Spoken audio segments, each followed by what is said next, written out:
हम लोग तिवारी साहब या फिर कल्पना मैम से जुड़ नहीं पाए, बट हमारे साथ एक और बेहतरीन सुपर हीरो हैं जो हमारे साथ जुड़ने वाले हैं। आज का सेशन को वो हैंड ओवर करेंगे। ये है दीपक रावत साहब, और उनके बारे में मैं थोड़ा सा डिस्कस करना चाहता हूँ जब तक रावत साहब अवेलेबल होते हैं। मैंने उनके साथ थोड़ा बहुत इंटरेक्शन की। वो बहुत सीरियस लीडर हैं और काम के मामले में मेरा जो मानना है वो किसी चीज के साथ कॉम्प्रोमाइज नहीं करते। आप सबको मेरा वॉइस क्लियर है? एक बार चैट बॉक्स में लिखें।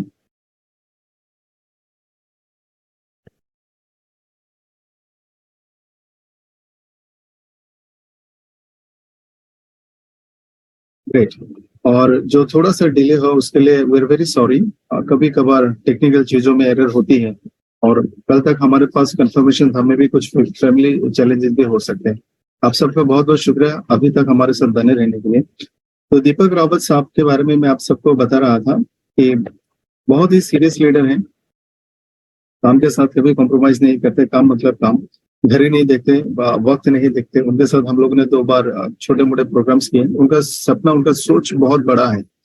उन्होंने मुझे लास्ट इंटरेक्शन में मीटिंग में कहा था कि एग्रीकल्चर को लेके उनको पूरे हिंदुस्तान में बहुत बड़ा बिजनेस करना है, एंड उसी हिसाब से उन्होंने शुरू भी किया है।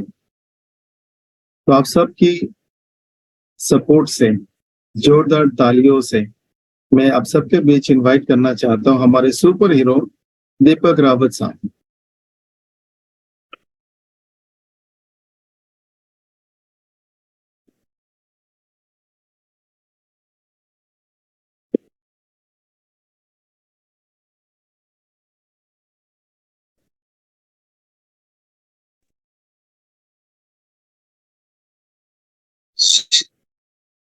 इस वक्त मेरा आवाज आ रहा है? जी सर, बिल्कुल क्लियर। मेरे ख्याल से जो भी डिले हुआ, कई बार टेक्नोलॉजी, कई बार पर्सनल चैलेंजेस हो सकते हैं। तो सभी सुपर फिफ्टीज को मेरा नमस्कार। और ओके मैनेजमेंट ने ये प्रोग्राम और सुपर हीरो सबने मिलकर के इसलिए किया है, जो मैं बार बार बोलता हूँ, ताकि one fine day you will decide कि अगर सुपर हीरो आपको सीरियसली बनना है तो जर्नी आपकी आसान हो सकती है। बिकॉज इतने सारे लीडर्स से, और कभी कभी तो आप मिस्टर डी के सारन को भी देखते होंगे। मेरा वीडियो भी दिख रहा है? यस, बिल्कुल क्लियर। ठीक। तो अपने जो सीईओ हैं मिस्टर डी के सारन, वो भी इस सेशन में आते हैं। और इसका सिंपल पर्पज ये है कि आपके सामने एक रोड मैप हो, ताकि month after month, year after year आप प्लान कर सकते हैं कि आपकी जर्नी सुपर हीरो तक कब होनी चाहिए और कितनी जल्दी हो सकती है। हम प्रेजेंटेशन स्टार्ट कर रहे हैं, एंड ये वही कुछ समय पहले आपने देखा होगा, इसको आप रिपीट ही करोगे। और हमेशा सक्सेस के बारे में बात होती है। मोटिवेशन अगर आपके अंदर है, और मोटिवेशन आपके अंदर परमानेंट होना चाहिए। मैंने पिछली बार भी बताया था, एक घड़ियां आती थी जिसको चाबी देकर के चलाया जाता था, उसका जमाना चला गया। उसके बाद बैटरी से घड़ी आई, बैटरी खत्म हो जाती थी तो फिर बैटरी बदलनी पड़ती थी। अब जमाना उन घड़ियों का है कि जो रोज हाथ के मूवमेंट से ही एक्टिवेट रहती हैं। तो इसी तरह का डिस्ट्रीब्यूटर आपको होना चाहिए कि रोज आपको प्लान में हाँ मिले या ना मिले, आपको स्थितियां और परिस्थितियां ही मोटिवेट करनी चाहिए। तो सक्सेस हर इंसान होना चाहता है सक्सेसफुल। और सक्सेस की जो डेफिनेशन है, बहुत सारे लोग क्या सोचते हैं सफलता के बारे में, इसके बारे में बात करते हैं। और सफल होना, सफलता की आपकी परिभाषा और सफलता के लिए आपका जो सोच है उस पर डिपेंड करता है। बहुत सारे लोग जब ओके प्लान आप दिखाते हो उनको स्टार्टअप, तो उनके पास्ट एक्सपीरियंस के हिसाब से वो सोचते हैं मैं नहीं कर सकता, मैं इसमें कामयाब नहीं हूँ। तो फेल होने को वो स्टेट जनरली मान लेते हैं कि उनके आसपास इर्द गिर्द कोई इंसान उनके जानने वाले में डायरेक्ट सेलिंग बिजनेस में आया एंड वो कामयाब नहीं हुआ, तो वो भी कामयाब नहीं होंगे। तो ये जो सफल होने का या फेल होने का जो सोच है बहुत लोगों का, वो स्ट्रेट लाइन है कि सीधा हो जाएगा। कुछ लोग सोचते हैं कि सफल होना, आज मैंने स्टार्ट किया ओके स्टार्टअप, अपना ओके बिजनेस, और वो सीधा सफल हो जाएंगे। कुछ लोग बिजनेस में आएंगे और वो काम करेंगे, मैं सफल हो जाऊंगा। तो सफलता की जो ये परिभाषा है, ज्यादातर जो इंसान सोचते हैं कि मैं शुरू करूंगा हो नहीं पाएगा, या मैं शुरू करूंगा और मैं सफल हो जाऊंगा, ये दोनों सच नहीं है। वास्तविकता क्या है, रियलिटी ऑफ सक्सेस। और कभी भी जो नेचुरल पाथ है, जो जो नेचर देती है, वो सीधा कुछ नहीं होता। पेड़ कभी सीधा नहीं होता, पहाड़ की लाइन अगर आप देखो तो वो सीधी नहीं होती। तो नेचर का जो भी सिद्धांत है, जो भी उसकी क्रिएशन है, वो स्ट्रेट कभी नहीं होती। इसी तरह से आपने भविष्य में सफल होना है, इसकी जो पाथ, इसकी जो जर्नी है, वो भी स्ट्रेट लाइन या केक वॉक जिसको बोलते हैं वो नहीं होती। रियलिटी ऑफ सक्सेस, सफलता की जो वास्तविकता है या वास्तविक परिभाषा है, जो आपको सोचनी चाहिए, समझनी चाहिए। आप दुनिया में एक इंसान नहीं पाएंगे, अमिताभ बच्चन से लेकर, शाहरुख खान से लेकर के, अंबानी से लेकर के, तेंदुलकर से लेकर के, सहवाग से लेकर के, विराट कोहली से लेकर के, किसी पॉलिटिशियन, किसी को भी आप देखो जो आज सफल है, तो आपने देखा होगा कि वो बहुत बहुत बार असफल हुए और कम बार सफल हुए। तो रियलिटी ऑफ सक्सेस क्या है कि जो सफलता की परिभाषा है और आप वाकई सफल होना चाहते हैं, तो कई बार क्या होता है कि आपने अपना ओके बिजनेस स्टार्ट किया, आपकी टीम ने आपके प्लान दिखाए और 2-4 लोग साइन अप कर लेते हैं, बिजनेस स्टार्ट करते हैं, तो आपको लगता है हो गया, ये शुरुआत है, अभी आप सफल नहीं हुए। शुरुआत आपकी अच्छी रही। कई बार कुछ लोगों की शुरुआत अच्छी होती है। क्रिकेटर को जाने, कुछ क्रिकेटर ऐसे हैं जैसे विनोद कांबली, उनकी शुरुआत बहुत जबरदस्त हुई, लेकिन वो उतने सफल नहीं हो पाए जितने तेंदुलकर। क्यों? क्योंकि उन्होंने सफलता के लिए लंबा सफर तय नहीं किया, पेशेंस नहीं था। तेंदुलकर की शुरुआत बहुत अच्छी नहीं हुई, लेकिन उन्होंने, उनकी जो जर्नी थी जिगजैग हुई, कई बार जीरो पे आउट हुए, कभी लोगों ने क्रिटिसाइज किया, लेकिन उन्होंने जीरो अगर ज्यादा बनाए तो सेंचुरी भी ज्यादा बनाई। तो सफलता के लिए आपकी शुरुआत में अगर आपको अच्छी शुरुआत मिलती है, तो इसको लेकर ये नहीं मानना है कि अब ये रास्ता ऐसे ही होगा। रास्ता इस तरह से होता है सफलता का, यानी जिसको जिग जैग पाथ बोलते हैं, टेढ़ा मेढ़ा। ओके बिजनेस में आपको एक टेढ़ा मेढ़ा रास्ते में क्या मिलेगा, कुछ लोग आपको ना बोलेंगे। ये ना वो लोग हो सकते हैं जो आपके बहुत करीबी हो सकते हैं, आपके बहुत दोस्त हो सकते हैं, आपके रिलेशन में हो सकते हैं। हो सकता है ये वो लोग हो सकते हैं, मैं फास्ट इसलिए बोल रहा हूँ क्योंकि हमने भले देर से शुरू किया, हम लगभग समय से ही इसको एंड करेंगे। इसी तरह से कुछ लोग आपको क्रिटिसाइज करेंगे, तुमने ये क्या कर दिया, पहले भी लोगों ने बहुत किया था, कोई कुछ नहीं कर पाया, तुम भी नहीं कर पाओगे। कुछ लोग फिर आपको ना बोलेंगे, कुछ नुकसान होगा आपको। नुकसान इसलिए होगा, कई बार आप किसी लॉन्ग डिस्टेंस में मीटिंग करने जाओगे और उस लॉन्ग डिस्टेंस में मीटिंग का रिजल्ट बहुत अच्छा नहीं होगा। आप सोचोगे मेरा डीजल गया, टाइम गया, मैं होटल में भी रहा, ऐसे कुछ करके हो सकता है। या कई बार हो सकता है कि किसी ने आपको बोला मेरे को ऑर्डर लगाना है, आपने उसको ऑर्डर लगा के दे दिया, ये जब उसके पास पहुंचे कहते मेरे को अभी 10 प्रोडक्ट में से 5 नहीं चाहिए। ऐसा कुछ हो सकता है, ये नुकसान नहीं है, लेकिन ये बिजनेस में संभव है। कुछ लोग आपकी टीम में आएंगे और कुछ समय के बाद क्विट कर जाएंगे। इस तरह से कुछ लोग आपका मजाक बनाएंगे। ये वो लोग हैं जो आपको क्रिटिसाइज करते हैं, आपको ना बोलते हैं, आपका साथ नहीं देते, आप पे हंसते हैं। ये ऐसा नहीं कि आपके ओके स्टार्टअप में ही इस तरह लोग मिलेंगे। बहुत लोग हैं जो इस तरह के लोग मिलते हैं। आपको किस तरह के लोग मिलते हैं और उनकी सोच आप पे हावी होती है। इस तरह के लोगों की सोच अगर आपके पास हावी हो गई या आपका इन्फ्लुएंस आ गया इन लोगों का, तो आप सफल नहीं हो सकते। मैं एक स्टोरी बता रहा हूँ, बहुत शॉर्ट है, मेरी पर्सनल लाइफ की है। मेरा बेटा जब छोटा था तो मेरे को लगता था कि चलो क्रिकेट खेलना चाहिए। मैंने उसको सब गियर्स, बैट जो भी देना था दिलाया। वो गया, उसको कोच से मिलवाया, कोचिंग शुरू की। हफ्ते 10 दिन के बाद वो डिमोटिवेट होता है। मैंने उससे पूछा बेटा क्या हुआ, कहता है कोच मेरे को बुला के बोलता है बेटा ज्यादा क्रिकेट के चक्कर में मत पड़ना, इस क्रिकेट के चक्कर में मेरी जिंदगी बर्बाद होगी। That day my son decided not to play cricket.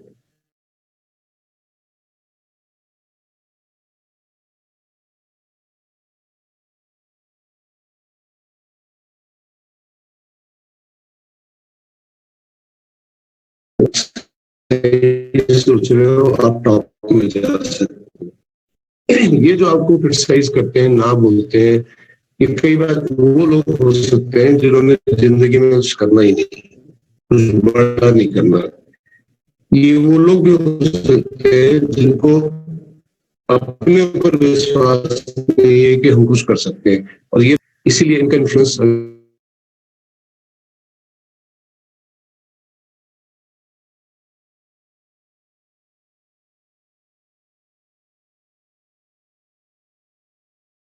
क्या आप सब मेरा आवाज सुन पा रहे हैं? शायद रावत साहब का भी नेटवर्क का इशू है, थोड़ा सा बने रहे, ही विल बी जॉइनिंग सुन।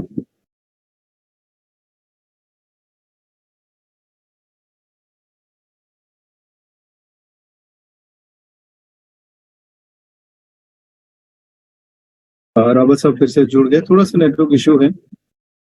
इशफाक आ गया स्क्रीन पे? Ishfaq? Yes sir. Ishfaq Audible? Sir yes yes, आपका आवाज आ रही है।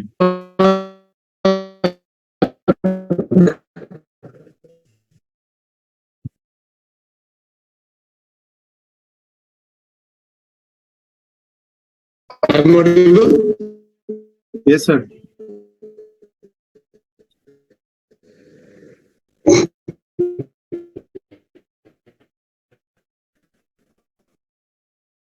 तो ये स्टार्ट करते हैं, तो नहीं मिला होगा जो आपको ना करते हैं। ये लोग 3 तरह के हो सकते हैं। स्वाग, हेलो हेलो, क्या आवाज आ रही है? जी सर आवाज आ रही है, हल्का सा डिस्टरबेंस है, लेकिन थोड़ा ब्रेक हो रहा है, लेकिन आ रही है। हेलो, नहीं आपकी आवाज आ रही है मेरे को। जी, मुझे भी आपका, यस सर, मुझे भी आपका आवाज आ रहा है। आवाज आ रहा है ना? जी, एक मिनट, ये कुछ लगता है कि कोई दिन ऐसा ही चला जाता है। मेरी आवाज क्लियर है ना?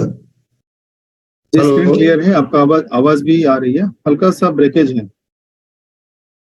अब ठीक है? जी ठीक है। क्लियर। तो हमने बात की थी कि जो लोग आपको क्रिटिसाइज करते हैं, ना बोलते हैं, आपके साथ ट्वीट कर जाते हैं, आप पे मजाक बनाते हैं, वो 3 तरह के लोग होते हैं।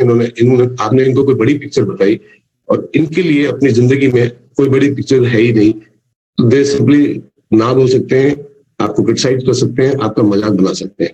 दूसरी तरह के वो लोग हो सकते हैं जो ये मानते हैं कि आपके ऊपर उनको विश्वास ही नहीं है।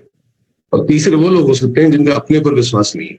सो जिनका आपके ऊपर विश्वास नहीं है, जिन्होंने अपने लिए कुछ बड़ा नहीं सोचा, या तीसरा जिनको अपना कुछ बड़ा करने का विश्वास नहीं है, उनका इन्फ्लुएंस आपके ऊपर क्यों होना चाहिए? आपके ऊपर इन्फ्लुएंस होना चाहिए अपने स्पॉन्सर का, अपनी टीम का, ओके एकेडमी का, ओके लाइफ केयर का।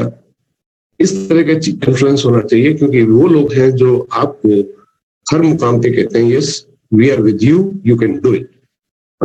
एंड ऑफ द प्रेजेंटेशन फिर मैं आपको बता रहा हूँ कि सफलता का फॉर्मूला, जैसे सफल होते हैं तो ये जिगजैग नहीं है। बहुत बार आपको ना मिलेगी, कम बार आपको हाँ मिलेगी। अगर जितने लोग आपकी टीम में ज्वाइन करेंगे उनमें से कुछ लोग एवरेज परफॉर्म करेंगे, बहुत कम लोग बहुत अच्छा परफॉर्म करेंगे, और कुछ लोग कुछ भी नहीं करेंगे। ये पैटर्न है। तो जो मैसिव सक्सेस है, अगर आप किसी भी प्रोफेशन में, इंडस्ट्री के अंदर, एंटरटेनमेंट इंडस्ट्री के अंदर, पॉलिटिक्स के अंदर या स्पोर्ट्स के अंदर देखें, तो मैसिव सक्सेस का मतलब है many many failure plus very very few successes. मैं एक उदाहरण बता रहा हूँ।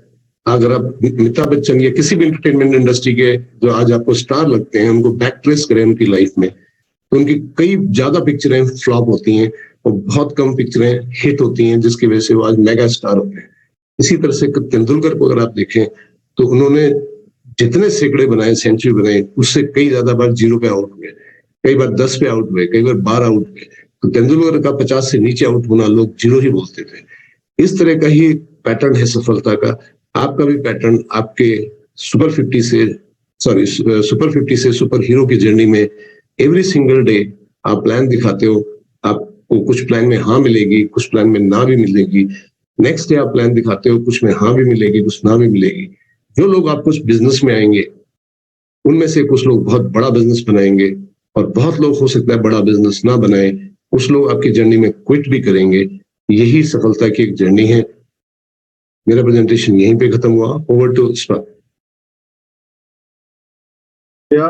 दीपक साहब, इसी के साथ मैं ऐड करना चाहूंगा यस सर। कि उन्होंने जो भी चीजें बताई हैं, ये सिर्फ not business point of view, हमें लगता है कि हमारे लाइफ में भी बहुत एप्लीकेबल है। उन्होंने अपने बेटे का एग्जांपल दिया, बहुत सारे फिल्म स्टार्स का एग्जांपल दिया, और ये बात जब हम आपके साथ यहाँ पर शेयर करते हैं, हम लोग थियोरेटिकल बोलते हैं, लेकिन लीडर जब बोलते हैं दे मीन इट। उन्होंने वो जिंदगी जिया है। और नेटवर्क मार्केटिंग में मेरा भी मानना है, बहुत कम कारण होता है, 2-4 रीजन ही ऐसे होते हैं जिसकी वजह से लोग आगे नहीं बढ़ पाते। उसमें से एक है उनके पास लॉन्ग टाइम का कमिटमेंट या विजन नहीं होता है, वो सिस्टम अपलाइन इनके साथ उनको मान के उनको बताए हुए राह पे नहीं चलते हैं, एक डिसिप्लिन सिंसियरिटी के साथ नहीं बढ़ते हैं। तो मेरा गुजारिश आप सबसे कि आप सब भी अपनी टीम को, अपने इंपॉर्टेंट लीडर्स को इसी तरह से मेंटर करें ताकि उनको शुरू से ही एक रोड मैप उनके मन में तैयार हो कि एटलीस्ट 2 साल का टाइम चाहिए होगा, 1.5 साल, 2 साल, 2.5 साल, वो जितना भी वक्त वो कमिटेड होंगे उस वक्त में आप उनको नर्चर करें। ज्यादातर बार क्या होता है, हम बहुत सारे लोगों को नर्चर करना चाहते हैं, बहुत सारे लोगों को बिल्डअप करना चाहते हैं और उस कारण से मेन फोकस लोग हमारा छूट जाता है। इसीलिए मैं रिक्वेस्ट करूंगा कि ये जो चैलेंज वाला रोड है, हालांकि बहुत ही टफ नहीं है, अगर हम सिंसियरिटी के साथ चले तो हम आगे बढ़ सकते हैं। उसी तरह से अपने टीम को हमेशा गाइड करें, सही राह पे लेके जाएं, इस जैसे सेशन में उनको लेके आए।